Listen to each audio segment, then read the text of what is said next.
Continuamos con Tiene la Palabra Diputado, conversando con el diputado Juan Miguel Mateus. Diputado, hay un punto que usted ya abordaba, el tema del quiebre dentro del chavismo.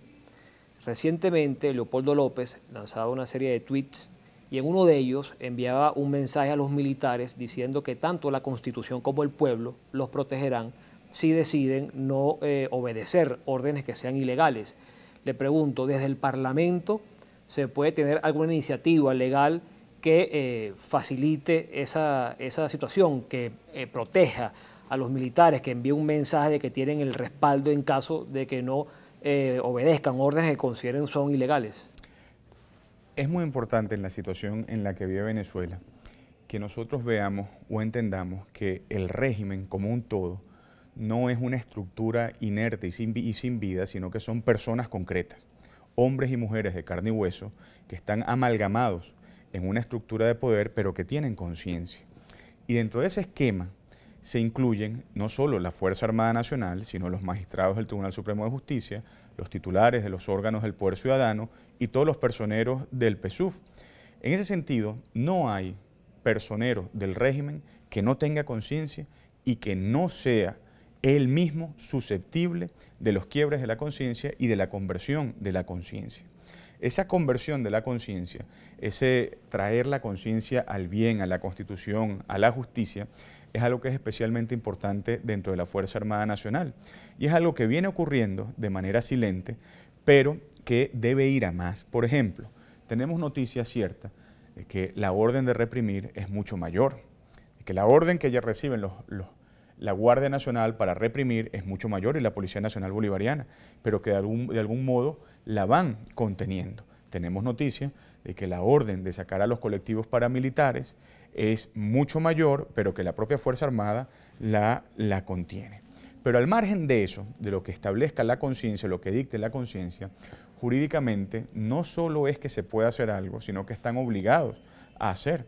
Porque el artículo 333 de la Constitución establece que la Constitución no pierde vigencia por acto de fuerza o por acto que la violente, y también todo ciudadano investido no de autoridad está llamado a hacerla cumplir. Y eso lo hemos dicho nosotros varias veces.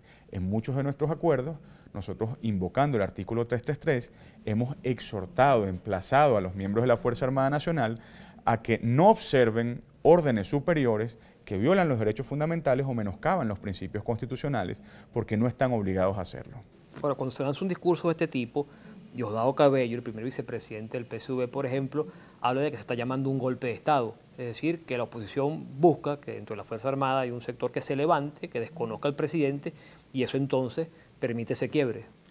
Bueno, porque Nicolás Maduro, Nicolás Maduro y el régimen entero no pueden permitir que se manoseen sus quicios de poder. Y sus quicios de poder son dos: la Fuerza Armada y el Tribunal Supremo de Justicia en sala constitucional. Por eso es que ellos pueden hablar de todo, transar en todo, pero no pueden permitir que se toque ni la Fuerza Armada ni el Tribunal Supremo de Justicia en sala constitucional. Cuando eso se hace, como lo ha hecho el presidente Borges con mucha altura, entonces se pervierte la realidad, se tuerce la realidad para hablar de que se está llamando un golpe de Estado, cuando no es así. Lo que se está es exigiendo el cumplimiento de los deberes constitucionales de la Fuerza Armada. Pero eso denota una vez más la debilidad del gobierno. Un gobierno, repito, que depende y se apoya en la Fuerza Armada, en unas togas del Tribunal Supremo de Justicia, y que pareciera que tiene unos escenarios de realidad en los cuales se le hiere y en los cuales es herido. El primero es precisamente la Fuerza Armada. No quiere que se hable de la Fuerza Armada, pero sabe que tiene un hervidero dentro de la Fuerza Armada. El segundo es lo que ellos malamente plantean como una batalla territorial y simbólica, que no se toque el municipio Libertador porque es el símbolo del poder, y por eso hemos estado una y otra vez en municipio Libertador en Caracas y lo vamos a seguir haciendo.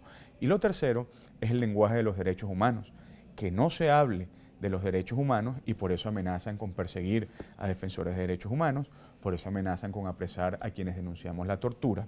Y el cuarto elemento, que no quieren que se manosee, es la credibilidad del gobierno nacional en los mercados financieros internacionales. Por eso el ataque al diputado Guerra, por ejemplo. Pero eso es, repito, expresión de la debilidad del gobierno. ¿Cómo buscar ese quiebre cuando pueda haber, con sobradas razones, temor en la cúpula chavista y en otros niveles dentro del PSV y del gobierno en general, ante la posibilidad de que un cambio signifique persecución, signifique que terminen en la cárcel. Así se aferran con uñas y dientes al poder y se entendería porque se juegan la vida, se abandonan el poder. ¿Qué puede hacer la oposición para enviar un mensaje que sirva para tender puentes con sectores que pueden estar descontentos dentro del chavismo, pero que además muestra un escenario distinto, el de la persecución, porque nadie va a entregar el poder si sabe que luego va a terminar en una cárcel o va a terminar quizás sin vida? Esa pregunta es muy importante y creo que debe ponerse en perspectiva histórica. La historia enseña que todo proceso de transición es a un mismo tiempo un proceso de justicia y de perdón. Un proceso en el cual se va labrando artesanalmente la justicia para un pueblo, pero se va haciendo que ese pueblo saque lo mejor de sí para ir perdonando y para aprender de su propia enfermedad, pero con el perdón.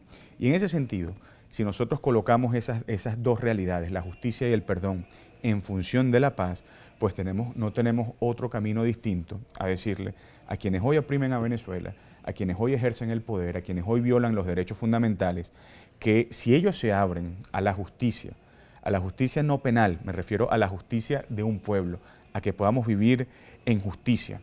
Si ellos se abren a la justicia, pues comienza el proceso de perdón de un pueblo y nosotros podemos garantizar que si es por el bien de Venezuela no va a haber una cacería de brujas. El presidente Borges lo ha dicho muchas veces, cuando comience la transición, y desde ahora lo decimos, no va a ser empaquetado todo personero del régimen en una misma bolsa. Se verá caso por caso, se analizará caso por caso y en todo momento lo que hagamos nosotros en el gobierno, desde la Asamblea Nacional, estará presidido por el bien de Venezuela y por esa lógica de la justicia de la mano del perdón. Bueno, agradecemos al diputado Juan Miguel Mateus por habernos acompañado. Con ustedes será hasta una próxima oportunidad aquí Entiende la Palabra, diputado.